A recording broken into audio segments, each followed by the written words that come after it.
down to select today's webinar, and then click register, fill in the information, and pay the registration fee. We'll be showing this slide again at the end, so if you have any questions, please let us know.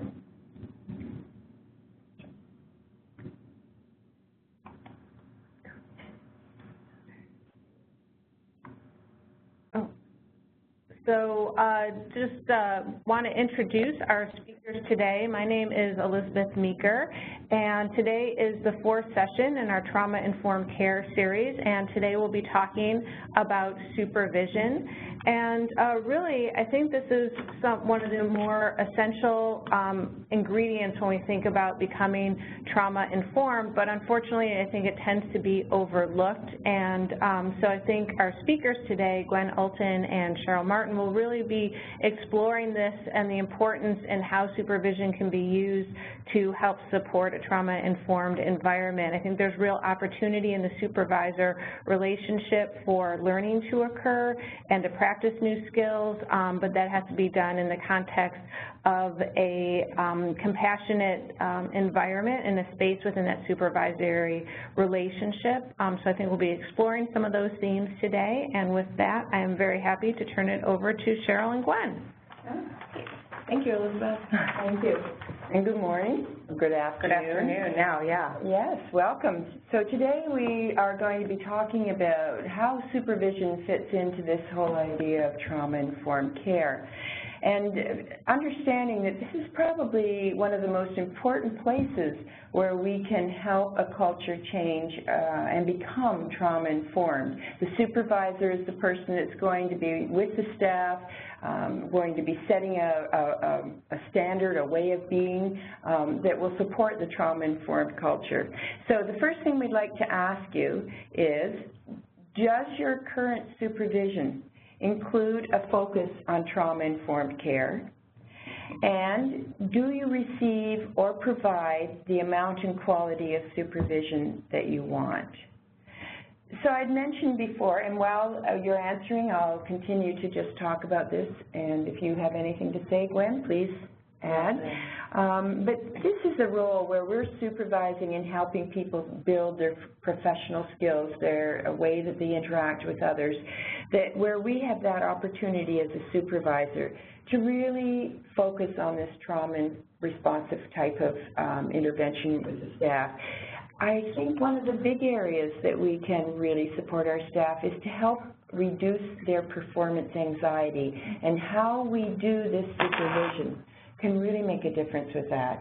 If it feels judgmental, if it feels overwhelmingly negative, if it feels as if I don't matter as the staff person, people's anxiety is going to really be escalated, especially if they're bringing some of their own trauma history with them of feeling not good enough or not meeting other people's standards. And I think also focusing on their skill rather than the outcomes of the patients or the people, whomever, that they serve, helps them to have something to look at that they have control over versus something they don't. So this is another way, a place where I really believe this can be helpful. And you become the role model. What does this look like? For them to be able to take that back out to the people they serve, they need to be able to see it and feel it. Yeah, absolutely. I really liked what you said. I liked a lot of what you said, but the reminder that often when we're in a supervisory role, both ourselves and potentially the people that we're working with may have experienced trauma, right? Like if we remember back to our first session and probably some other trainings that we've had, we know that 2/3 of the population probably have experienced at least one ACE. If we're thinking about the ACE study, and many have experienced more than one. So it's part of why we have this notion of trauma-informed care or trauma-responsive care, really addressing both the people that we're serving and those of us who are doing the work. It really means that no matter where I go, when I walk in this building or this program or this agency, everyone in the agency becomes this trauma-informed person. Right. And that relates to the people that are using the agency, that they feel this safety, this understanding, because we never know who the person is that really is struggling with their trauma responses because of what's happened to them. Right. Yeah, so can we look at the, at the poll? 15 more seconds. 15 seconds, okay. So we're anxious to see what folks have said. And so please put in your answer if you haven't had a chance to yet. So does your current supervision include a focus on trauma-informed care? And do you receive or provide the amount and quality of supervision that you want? And while we're on this, we would really invite you to use the chat box to let us know anything that's on your mind as we go through this, to ask questions, to give us comments, and to whatever it is that comes in your mind that you think is important or could be helpful, and give us some direction of what you'd like. Yeah, we'd love to hear from you. And I think I'm noticing that we don't have a video feed like we normally do.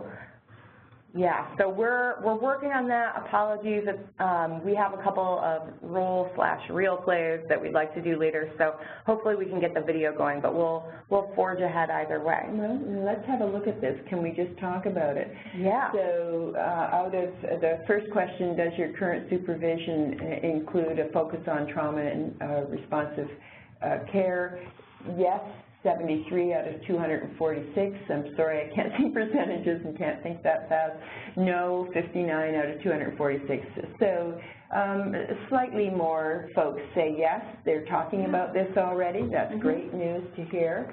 And there's quite a few that have said no, they aren't. And the second question,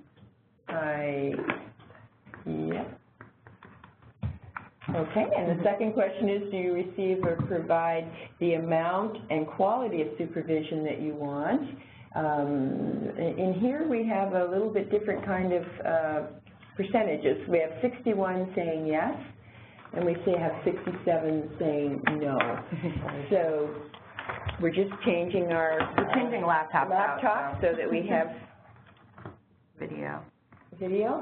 So there's slightly more folks who are saying no, they are not receiving the amount and quality of supervision that we want. Now, one of the things that I'd ask you about that is if you could just write in a few things that are important to you. We're going to talk about that in a little bit, but also think about what it is that you would really like to have in your supervision so that when we ask the question, you're ready to do that.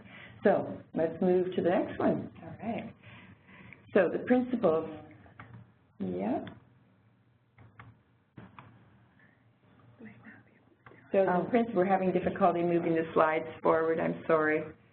So the principles we're going to be talking about are the principles of trauma, responsive or trauma-informed care. And if you remember from our previous videos, our previous webinars, the principles include safety, that's physical, emotional, psychological safety, that in that space of either the clients with you or you as a supervisee with a supervisor or you as a supervisor with your management and your leadership, that there's a sense of safety in that relationship. A trust that what I say I'm going to do, I do, that you know that I'm going to follow through with the things I've said, that there aren't surprises in our relationship. Thank you, ladies, for getting everything organized. That's great. So we've already talked about safety and trust. We'll talk about choices. Certainly one of the most empowering things we can do to folks is to recognize their autonomy and offer these choices so that people can take the thing that works best for them and use that in the next time that they do an intervention. Restoring power is part of that in the fact that we recognize that every person is autonomous, has the right to autonomy, and can use that within the supervisory session or in working with other people to figure out what's best for them to be able to do. Collaboration is that partnership again, that feeling that we both have expertise, both folks have expertise that matters, and that we will share that expertise between each other. So those are the principles of TIC that we take not just as clinicians with clients, but in supervisory role. Right. Something you'd like to say, Gwen? No, I think you covered it well, although I'll also admit to kind of coming in with my ears halfway through your explanation as I was trying to figure out what was going on with our slides. And thank you for doing that. Yeah. That was most important. I'm glad it worked. Okay. Yeah, wonderful. So thinking about trauma-informed care, what is most important for you to receive from your supervisor? Or, if you're a supervisor, for you to give to your supervisee? Think about both the content of what you do in supervision and the process, how it's done. What are the things that really matter to you if you're receiving supervision, and what are the things that really matter to you if you're giving supervision as a supervisor? Yeah. And we're going to let you put those in the chat box, please, and then we'll talk about them. Anything you want to say before that, or while we're waiting? No, just want to appreciate those of you who are willing to type in. It really helps us frame part of our conversation if we can hear from you, because otherwise we're really guessing about what would be important based on our experiences, which might be relevant for you, but they may not be. So if you have something, we'd love to hear it. And in many ways, we're role modeling what we're talking about. So we're not, it will matter most what you believe is important in your supervision. You are the expert about that experience. And we have some expertise about trauma, some expertise about supervision, but what really will matter is your expertise about your experience and how our stuff might fit in there. Yeah. So people are starting to respond, and so there's several people who have written that they are looking to receive emotional support and constructive feedback, hearing what's going well and what is not. Okay. So in that, I just hear a couple of things, Glenn, and I'll just go out there with this first. It sounds as if that this relational thing, this feeling that the person has got your back, this feeling that the person believes you're doing the best you can at the time, this feeling that the person believes you have what it takes to do this role, that kind of sense of support and caring and compassion really matters in this role when you're sitting there as a supervisee. And perhaps maybe supervisors are answering this too, because I don't know which is which. But also, when you speak about the constructive feedback, I think there are some very specific ways that we can give supervision that can really what's the word I want to use? Emphasize the strengths and offer an opportunity to look at some possible other ways of doing things that do not take away your feeling of being worthwhile, knowing what you're doing, really just more of a curious way of growing and helping me get to a better place. Yeah, part of what I hear in that feedback too is really wanting to know in your supervision that you matter. So it matters what you're doing in your job, and that people have a way to communicate that to you that is specific and relevant and helps you feel part of your workplace. So I want to pause and see if there's others that have come up. There's several people have written around seeking support around reducing vicarious or secondary trauma and the impact of that on them as a staff person. Yeah. That's a big one, and my sense, of course I don't know in every circumstance, but my sense with some of these requests for wanting support around secondary trauma is that it's often just not talked about. Or people may get sent to like a workshop for half a day or something, right? And there isn't ongoing sort of support. Now, not everybody has maybe a lot of clarity for what ongoing support would look like, but I think for me, part of what I would be looking for in that situation is that it's just talked about and acknowledged, like, wow, this incident happened 2 days ago, we've made sure everybody's safe, we've taken care of things in terms of our policies and procedures. I want to see how you're doing now. what's going on for you, how are you making sense or making meaning out of what happened, and what would you like to do with this going forward. So even a simple conversation like that, I think, can be supportive. And the reason I'm giving even that much specificity to what I can imagine I would want in support is that I think we often don't have clarity about what it is that we would want in this kind of support. Yeah. And one of the things in my experience of doing coaching and supervision, I'll mention the nurse-family partnership, is that there is some benefit in a team approach with this supervision too sometimes, because when we can sit together and talk about these things in a real way, recognize how we feel, have the support of not just our supervisor but maybe others, but there's a supervisor there to kind of keep us on target with this, it really does make a difference for folks, because you can see that you're not alone with this. People have got your back. And there's ways to help us move, too, towards having a view of the persons we serve that reduces the amount of trauma that we feel. So we can be talking about that as well, I think, as we go through this. Yeah. But we do have to acknowledge people's place, their feelings, what's going on for them, and not have it something that's kind of hidden. It's got to be transparent. Right. Yeah, so let's go. Anything else that we missed? Any other comments that were really... The other thing I think was just several people made comments of just making sure that when they're with their supervisor that through the supervisor's choices and behaviors that is being communicated that supervision is a priority, so that they're not multitasking or rescheduling for other meetings, that supervision is kind of seen as a sacred time and place and space. Isn't our life a bunch of parallel processes? Because this is the kind of thing that we think about all the time with the people we serve. Are we truly fully present with them when we're doing our work? And certainly that's what you're saying, being fully present for that person that you're supervising.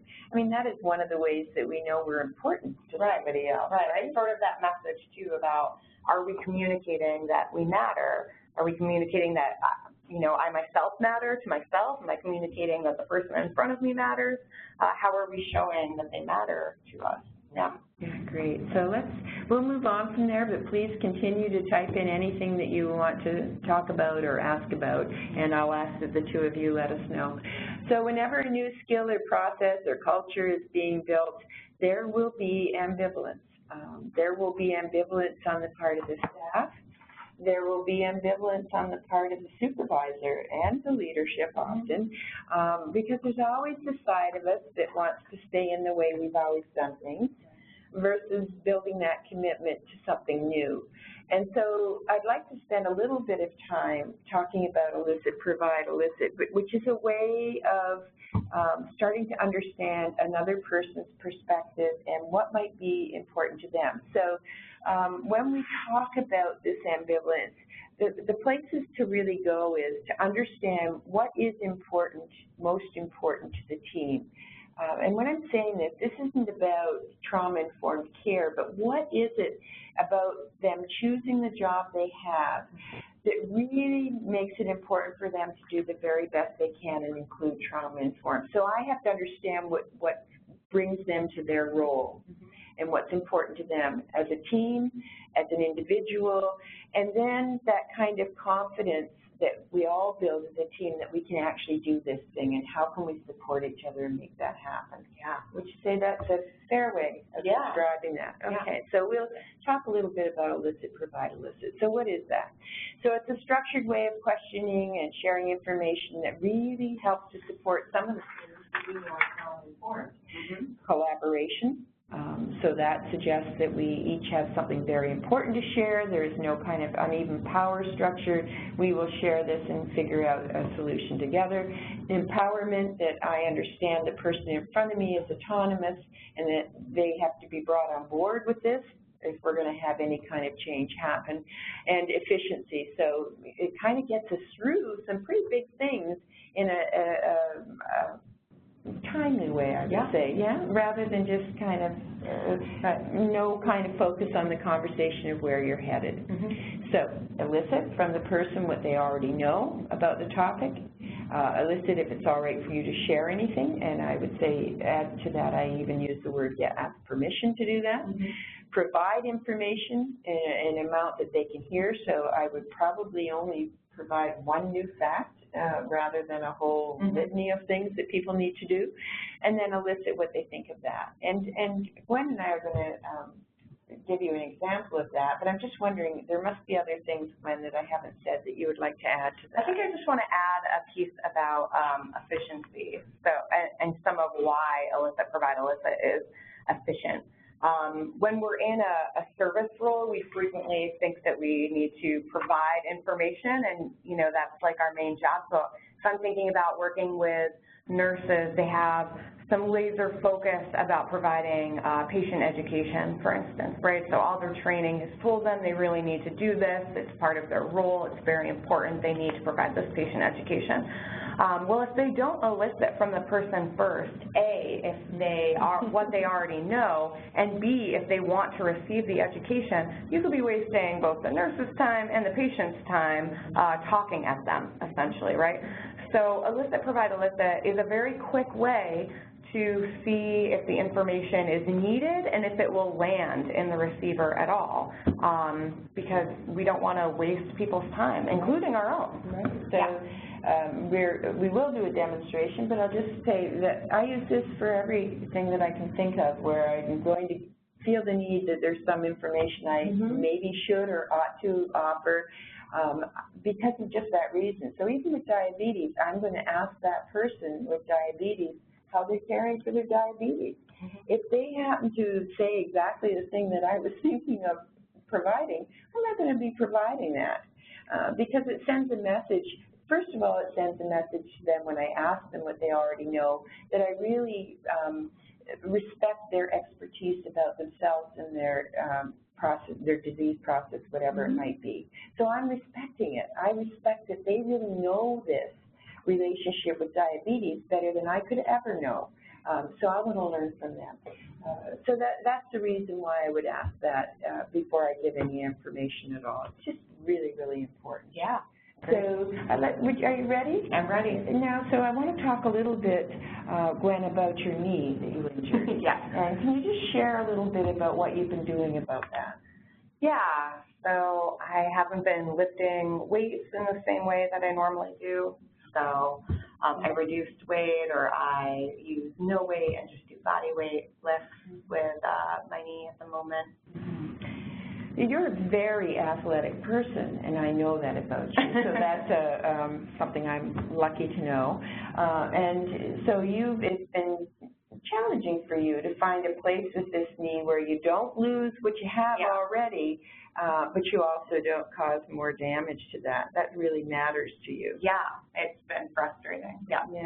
So do you mind if I just ask a question or give some information? No. I'm just wondering about what you think about maybe having a professional doctor or orthopedic surgeon have a look at the knee. Yeah. It's something that's been on my mind. It's been about a month and a half, and it's getting better, but kind of slowly. So I am kind of starting to wonder if maybe I ought to see somebody about it. Yeah. So with this, how much you care about your athleticism, and also the fact that you get back to it fully, it seems that going to a professional might be helpful for this. So what do you make of that? Yeah, it does seem like a good idea, because if it's fine and I'm kind of doing the right things and it's just a slow healing process, then great. At least I can feel like I checked out that issue. And if not, and they have some other intervention that they want to do, then I can get the ball rolling and do it and not keep spinning my wheels about this. Yeah, you really want to get back to your full activity. Yeah, I really do. And it's in your hands. You can decide whether you're going to do that or not. Right. You'll know. Yeah. Okay, and so that's kind of an example of Elicit Provide Elicit. It wasn't as direct, go to the doctor, as it might have been if it was diabetes, for instance, and I was going to provide somebody's hemoglobin A1C. Then I would just say, do you mind if I provide your hemoglobin A1C? It was 10.5. What do you make of that? And my experience has been that folks quickly say things like, oh, I don't want to lose my feet. or something like that, or I don't want my kidneys to be damaged, and then I follow up with, so you're thinking that something bad could happen, what do you want to do about that? And people will start to tell you all the things that you probably were ready to tell them about what they needed to do. Okay, so let's just talk about those various principles of TIC, of trauma-informed care, and some of the things, how does that play out? What does that look like? So this culture of safety and trust, a work environment that values and demonstrates care and support for the employees, so that you really feel and recognize that I care about you and what happens to you. And caring is one of those words that I always like to kind of go a little further, because caring doesn't mean that I'm trying to fix you or make you different. It means that I really legitimately care about you and your outcomes, but I also respect your autonomy and your right to make your own decisions. Supporting healthy boundaries. If I was a physician, for instance, and somebody was saying, you must write me a prescription for some sort of opiate, actually I don't need to do that, and I am the professional who knows what safe dosing is, and I would be expected to hold some healthy boundaries with that in a respectful way with the person. So understanding that we still have professional boundaries, and that we don't become part of a collusion of doing things that aren't quite the way that we ought to be doing them. And transparency, so that, and by the way, that healthy boundaries thing, why does that help in the relationship? Because people want to test to see, can I trust you that you'll keep me safe? Do you have limits that it may be by law, it may be by best practices, whatever it is, within yourself that I can trust that you will hold for me when I can't hold them for myself? And transparency. So the other thing is that people,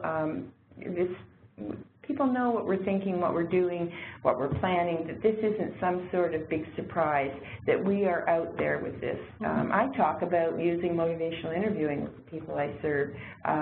Why not? I talk about trauma-informed principles. Who better to know what that is than the people we serve? And I would say the same in our supervisory role. So if there's something that we have to get done as a supervisor, just being out there with that as the thing that needs to get done is much healthier than some backdoor kind of way of getting it done where the person doesn't really understand what's going on here. Yeah, I think I only want to add to this notion of healthy boundaries, and that, at least from my experience, I've definitely worked in situations where unhealthy boundaries are supported and where healthy boundaries are supported, right? And there's a stark contrast, and it's not necessarily about like a professional boundary. It can seem sort of almost easy to think, okay, well, I know that is just asking me to do something outside my license, for example, right? Like that's sort of a scope of work problem, and maybe that's easier to set my boundaries around. But when we're in an environment where the boundaries are kind of consistently, chronically unhealthy, especially if we think about, there's a culture of overwork. Like it's just expected that you'll pick up more shifts than is normal. You're always over 50 hours a week, no matter the time of year, or you're always, you're expected to kind of work overnight more than is healthy for your body, et cetera. So I think, I've been in kind of both environments, and what I would really want out of a supervision is an expectation that that's not supported, that doesn't become the cultural norm, and that if you're in a tight situation in terms of staffing, that you are transparent with those that you're supervising and say things like, I know this is not ideal, this isn't a long-term solution, this is the best we can do right now, what do you make of it? Is there some other way I can support you while I'm concurrently asking you to work 55 hours this week or whatever it is? If there are times where we have to stretch more than we would like and where we have to ask others to stretch more than we would like, let's be transparent about what's going on and brainstorm if there are other ways to support each other through it. We can. Really, that's about the care and support. You truly do care about the wellness of the employee you're working with. Yeah. So culture of safety and trust again, how do we get there? reflective listening, reflective listening, reflective listening, reflective listening. Basically any communication practice you want to study, right? Like MI, nonviolent communication, like anything. Person-centered. You have to do reflective listening, yeah. Honesty, honest communication, so that you, and people can see through dishonesty, and often things like cheerleading don't go well. So, you know, you can do it well. When in her head she's saying, no, I can. I mean, that kind of thing. Understanding that what we're saying is really pertinent to the person and honest about what's possible. Strength-based attitudes and language, just that whole idea that I believe you are the expert about you and that you have whatever needed inside of you to make this work. So we need to believe that about our staff as well when we're in supervision. Using Elicit Provide, Elicit, we've gone through that enough, and assuming that folks are doing the best they can. I think that's huge. Assuming that folks are doing the best they can with the skills, with the tools that they have right now in the situation that they're working in. Yeah. And it's a tough pill to swallow for some people, right? I mean, I think that there's some of us that were maybe just privileged to have been brought up with this worldview, you know, and maybe haven't encountered things in a way that would make us think otherwise. And there are those of us that have adopted this worldview, and there are those of us who might be hearing this and thinking, no, people are definitely not doing the best that they can. I absolutely don't believe that, right? So I like to talk about this as being a practice that you can adopt and use it as a practice. To test out for yourself, how are things different for you if you start to make up a story about what's going on that involves people doing the best that they can. Because I've certainly seen it go the other way as well, where people think people are probably trying to get away with as much as possible, they're only interested in themselves, et cetera. And I've seen folks try to adopt this as a daily practice to reframe their stories that they're telling themselves about others into, okay, they're doing the best that they can in this situation because of X, Y, Z. And it can really transform you know. It's a much more comfortable place to live, even if, you know, we don't have an objective answer to this, right? Like, there is not some objective answer to are people doing the best they can. But I think adopting this worldview makes things a whole lot less uncomfortable and unhappy. Right. Because how you view them will make a difference as to how you're interacting with them.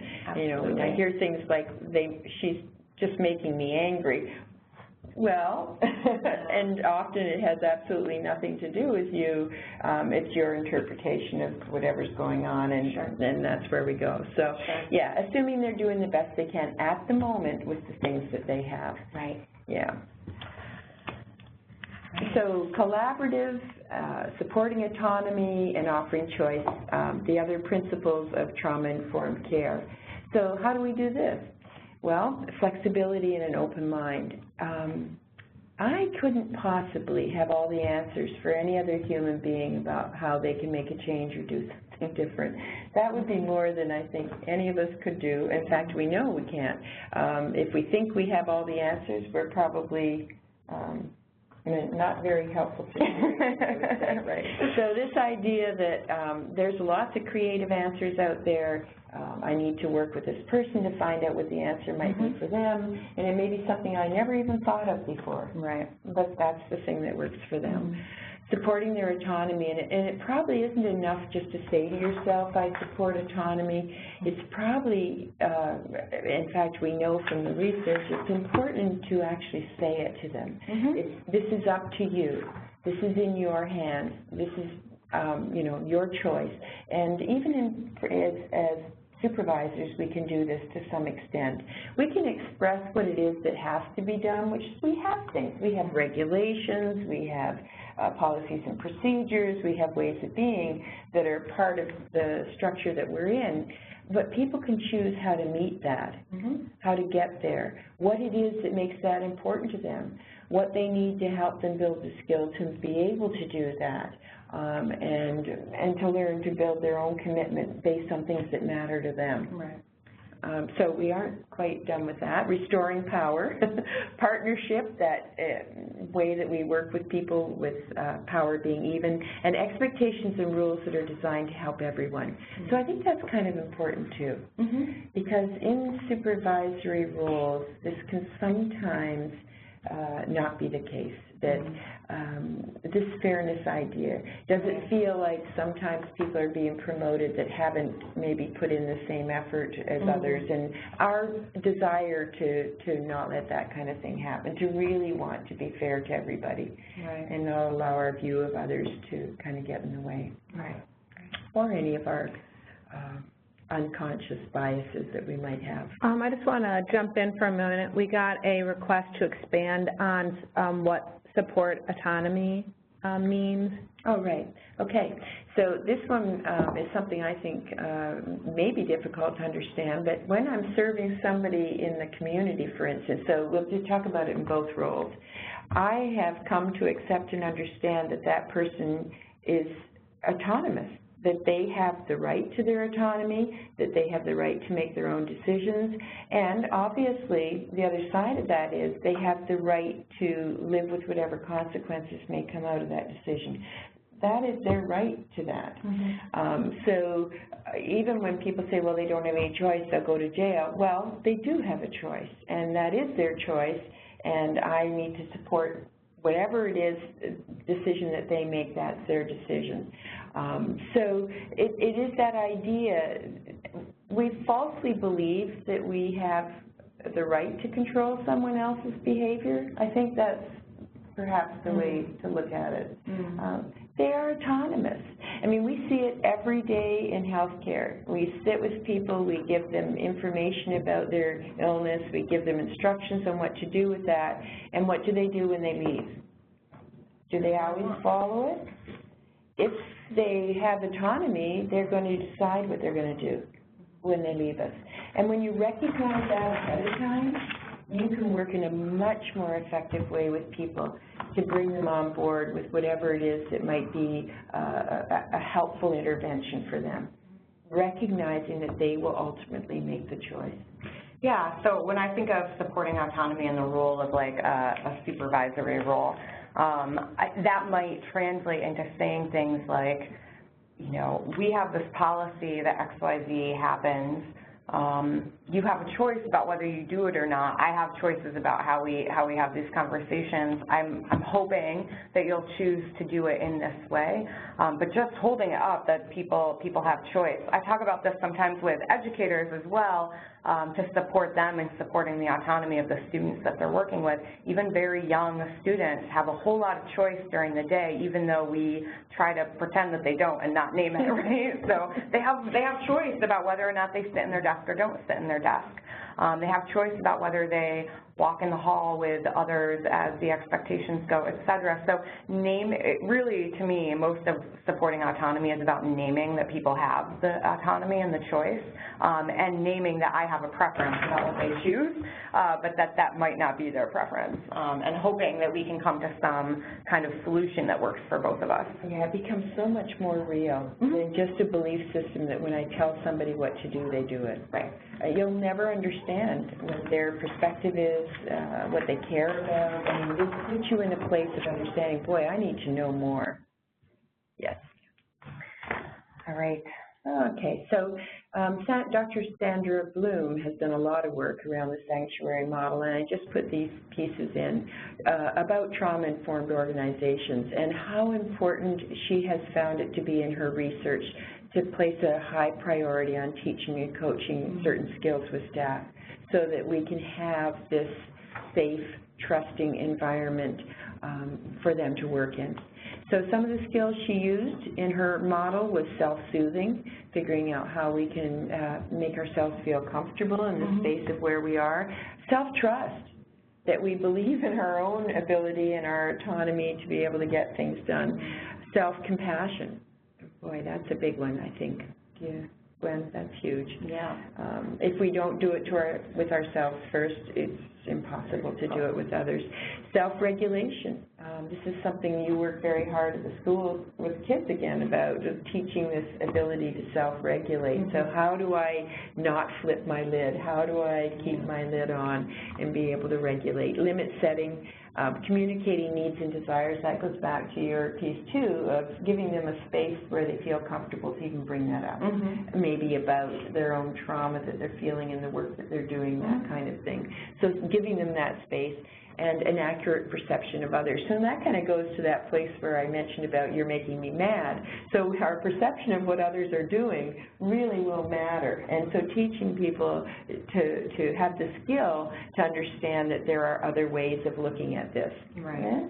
So, and this has been a very successful model. This is the model that was used by Dr. Maggie Bennington Davis out on the West Coast on an inpatient psychiatric unit, where they were able to reduce the violence, the seclusions, the restraints, the stuff that was going on that was not safe, significantly, to the point of not having any seclusion or restraints on the unit. So it's a model that's been proven out there.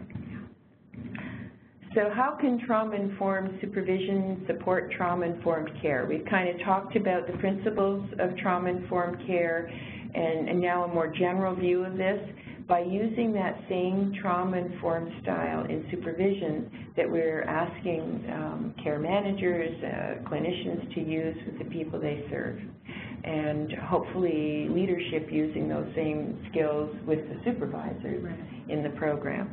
By providing ongoing focused supervision that includes direct observation. That's really kind of a big issue of understanding what people are really doing in their sessions. Unless we really see it, it's very difficult for folks to be able to come back and share that in the way that it happened for all of us, for everybody. Maybe even audio tape conversations. And then using that Elicit Provide, Elicit approach. So, as it is with the people we serve, implementing and maintaining a best practice is challenging.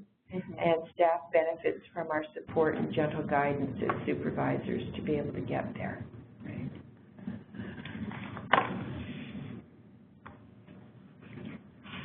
Yeah, so supervision processes. So we were just thinking about, you know, what are the main processes that you might undergo during a supervision, and how might they support you in your work. And so I know Cheryl has some real thoughts about training.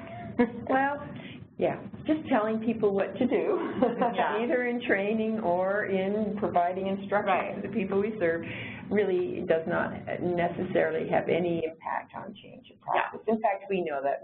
That one statistic I was showing you around education, until this is teachers, but it's valid across the training with healthcare too, unless the person actually takes the intervention and uses it and practices it in their real place, we really aren't making any change happen. So I think that's important. It is, yeah. Because we spend a lot of money on training. Right. So what we would like to see happen is that there is more of this practice and mentoring and constant, consistent feedback about what is working and what isn't working. I know someone mentioned in the beginning of this webinar that they would really like some more feedback, both positive and negative, right? So I think many of us can relate to being in a work environment or maybe some other kind of environment where we're just not feeling connected to any kind of feedback loop about how our actions are impacting those around us, are impacting the work that we're to be doing. My sense is that some of this is because feedback can be uncomfortable to give and it takes a little bit of practice.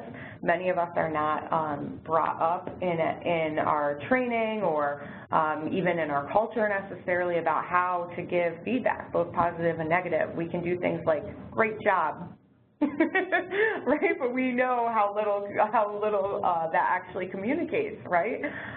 So giving specific, timely feedback is pretty important. And this mentoring relationship, are you in a relationship with your supervisor or supervisee where you are fostering growth and you're learning from them in a meaningful way? Yeah, that's that safety and trust piece. that's where mentoring can happen. Absolutely. Yeah, and practicing. Being able to practice sessions. So if you're, for instance, trying to learn a new style or a new mode of communication with the people that you're serving, so maybe you were sent to a training on some communication practice, and now the expectation is that you're trained up and you go to do it. So I think part of the reason that, for us, when we deliver trainings, we'll often get feedback on surveys. What do you need? More training, right? So we actually know what they don't need is more training. What they do need is more practice. So having an opportunity to have that practice, and sometimes you do need more training, but frequently it's that you need an opportunity to practice that communication style or whatever it is that you're trying to learn in a low-stakes situation so that you can make mistakes and get some feedback about whatever the process is, self-correct and move forward, and then start taking it into your work. And why is that? Because we can hear that people know what we've said and understand it. And we really believe that the person in front of us has the ability to do this. So when you know that, you really have a very different view of this. Right. Practice, we're never going to get to perfect. No. I've been in this motivational interviewing world for over 20 years now, and I am nowhere close to where I'd like to be. It's an ongoing effort that I love to do because I can see it get better and better all the time. So, perfect? Yeah. But you have practice opportunities. Lots of it. Yeah. Lots of it. Yeah. All right. Okay. So, care of the supervisee or the clinician. In a trauma-responsive healthcare culture, this is absolutely a prerequisite for the leadership who want this trauma-responsive care for the people they serve. I cannot function, and we know that. We spent enough time talking about trauma now in a place where I do not feel safe, where I have my fight, flight, or freeze going on all the time.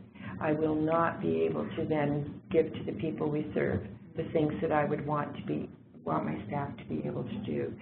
So it is our own responsibility. I think we go back to this when it comes to the practice too. Yeah.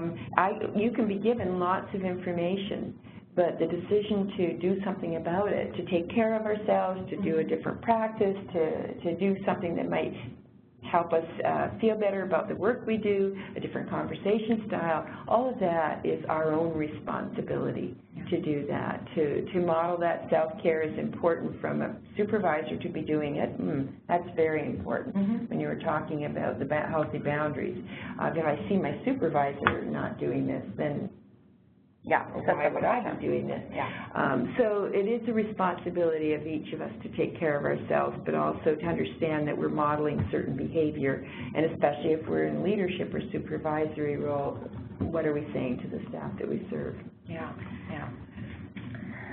So we are getting on now.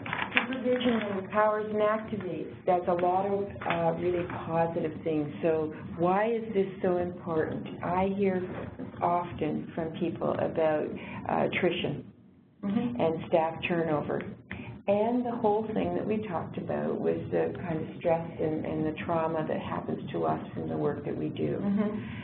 When we use this type of approach, when we use this trauma-informed approach in supervision, this conversation style, similar to Elicit Provide, Elicit, the motivational interviewing, nonviolent communication, all of the things that we've talked about, we do increase staff satisfaction, and we do have an impact on that staff turnover and the burnout that is kind of causing the staff turnover. So in that, we now see the services different, because when folks are feeling very centered in their work, they feel cared about, they feel supported by a team and a supervisor who's on their side with this, I'm not alone, we start to see a difference in the services that are provided.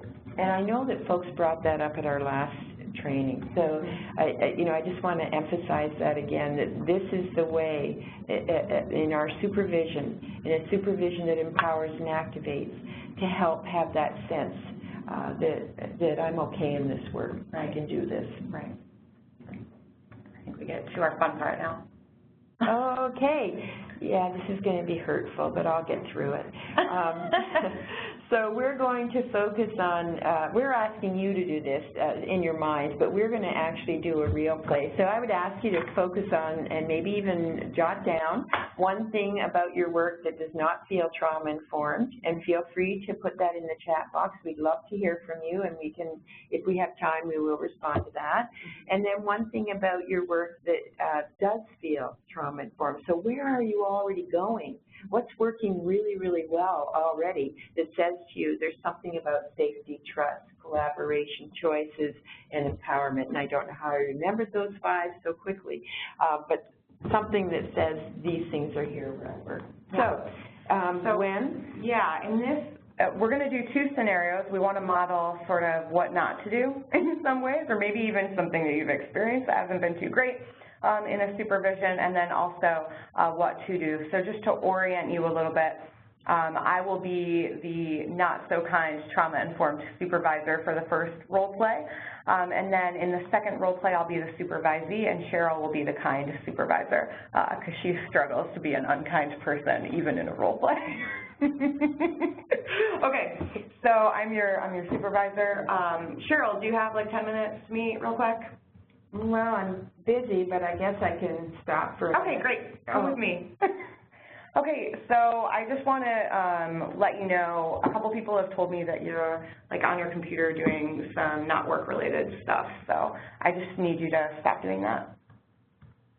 Okay? Wow. I didn't realize that I shouldn't be doing that. I was getting my job done and working the number of hours I'm supposed to work. I mean, you signed like the technology contracts and everything. If you're not doing your work, then, I mean, you need to be doing your work. I don't think this should be super surprising, right? Mm-hmm. Well, it doesn't feel very good. I thought I was putting in the time I ought to put in. I don't know. Okay, well, you don't have to know, you just need to do what I'm saying, so just figure it out, and if you are struggling to stop doing your own things on the company time, I guess we can have a separate conversation. I have to run to another meeting. Let me know if you have questions later, okay? All right. So, I'm surprisingly good at being mean. Surprising to Cheryl. Okay. Okay. Sorry, Cheryl. All right. I get into it. It was real. Anyway, so I'm going to take the role of a supervisor, and Gwen does our family group, and she was meeting with family and an individual, and we're going to talk a little bit about that experience with her. So Gwen, I know that you had family, that was so-and-so's family this week. And yeah, I sure did. Wow. That was really difficult for you. I mean, I was fine. They're just a really difficult family. Yeah. There was something about this family that your skills just seemed to be not quite there for you.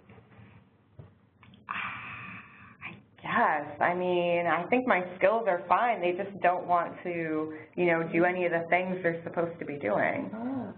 Yeah.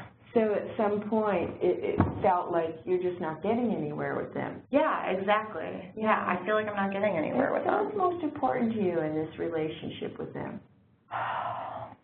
You know, I think I would really like them to be able to show up for the appointments that we have.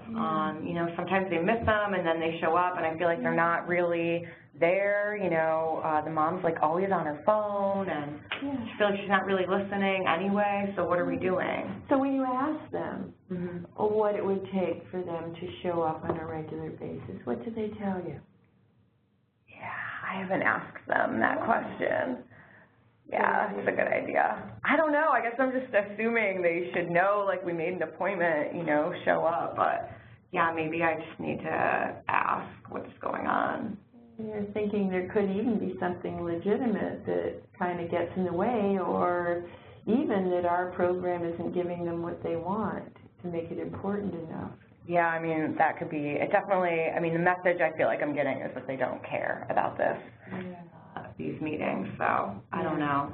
Yeah, I guess I could explore it more a little bit with them. Can you think of a time when you've ever gone anywhere in your life and you kind of got there and you thought, blowing this one off, won't be back here?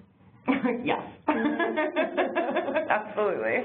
Yeah. What was it usually about that made you say, I'm not coming back there? Yeah, what kinds of things would get in the way?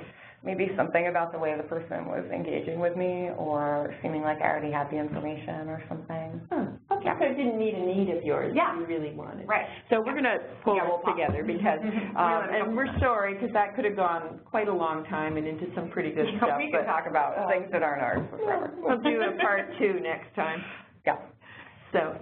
Yeah, so anything you want to quickly unpack from that? Or I mean, I think we just want to point out sort of a stark contrast, right, between someone who is providing a little bit more questioning, and if you got to notice while Cheryl was asking me questions as a supervisee, she really wasn't judging me for judging someone else, right? So she was kind of trying to dig around and ask some questions and really get curious about what my experience of this was and what I might think is happening for this family in front of me. So she was bringing curiosity, and she was really inviting me to have some more curiosity, because that place of curiosity is where we can get some better understanding of both ourselves and people that we're serving.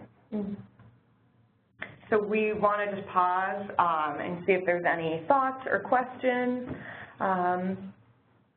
Yeah, and while people might be typing those in, if you had anything from the role plays you wanted to unpack or debrief of that. Yeah, I think one of the things is helping people find that place of what it feels like, which is really where I was headed in that kind of understanding that we all have this need to have whatever we do important to us, and if it isn't, we're probably not going to be part of it, and this need to feel wanted and belonging. Yeah. Right? Yeah. Yeah, so do we have anything additional that we should respond to? Let's see. I think there's definitely some themes around boundaries and also around when your supervisor doesn't have necessarily good boundaries, where they're sharing information with you that's not really appropriate to share around about other staff or the people they report to. Yeah. So, you know, when it comes to information you're uncomfortable with that you don't feel is something that you should be hearing, I think that would be where transparency and just saying something about that might be helpful. I would. Yeah, although I want to honor the challenge of doing that across the power dynamic. When you are in a relationship where you have less power than the person that you're meeting with and you are tasked with having this tough conversation, it does take a fair amount of skill to maintain to maintain your needs in that situation and also communicate with that person. So just want to honor that. I'm trying to think of a quick tip.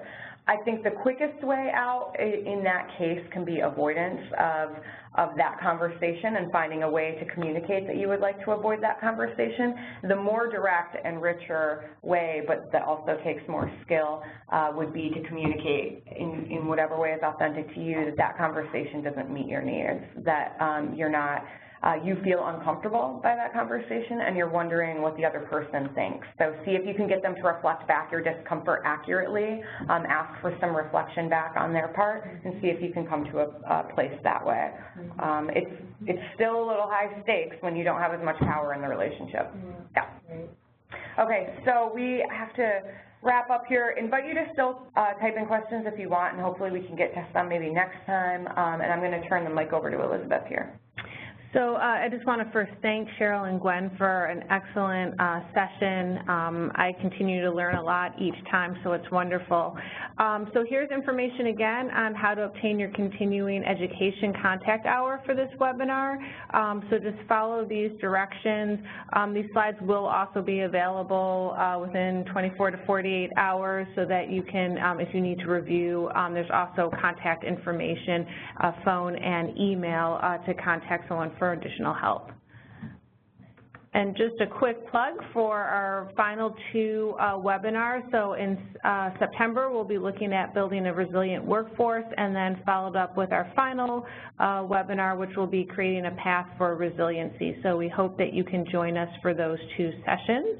And that will help to answer some of the questions that we just had around how can I deal with these uncomfortable situations. And finally, our contact information, we welcome additional follow-up, so please feel free to send us an email or give us a call if there's additional questions that you have. Thanks, everyone. Thank you.